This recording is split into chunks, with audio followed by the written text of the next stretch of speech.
I love the smell of jasmine in the morning. It smells like revolution.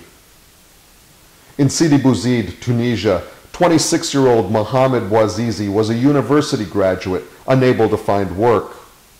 He made a living selling vegetables from an unlicensed cart. Last December, his wares were confiscated and his cart wrecked by the police.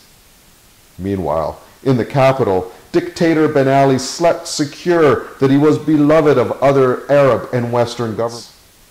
Like other Arab fascists, Ben Ali was considered a bulwark against radical Islam. The United States gave him high marks for his aggressive persecution of terrorism suspects. The Ben Ali regime's ruling elite were gainfully occupied, privatizing public enterprises, pocketing the proceeds, and shopping in Europe. After his livelihood was destroyed by the police, the learned street vendor set himself on fire outside of a government building. This desperate action liberated Tunisia from fear. Massive street protests erupted immediately in Sidi Bouzid. Cell phone video of those protests were posted on the internet and broadcast by Al Jazeera.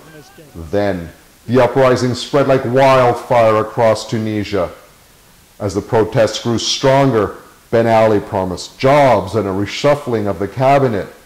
He even made a photo op hospital visit to the dying Bouazizi.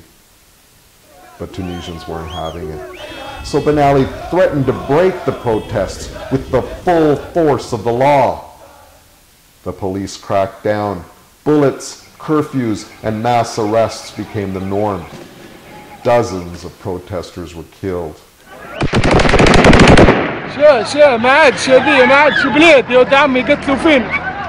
But police guns could not quell the fire.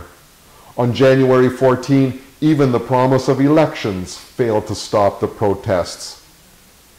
So the tyrant Ben Ali departed, like so many before him, for a waiting palace in Saudi Arabia. Some of Ben Ali's in-laws even made their way to Canada. But here, Montreal's Tunisian community is trying to embarrass the Canadian government into expelling the Ben Ali clan and freezing their assets. Ben Ali left behind his right-hand man, Mohamed Ghannouchi, as the interim prime minister. Under Ghannouchi's rule, Islamists and Tunisian communists who struggled underground against Ben Ali's 23-year rule would still be barred for standing for election.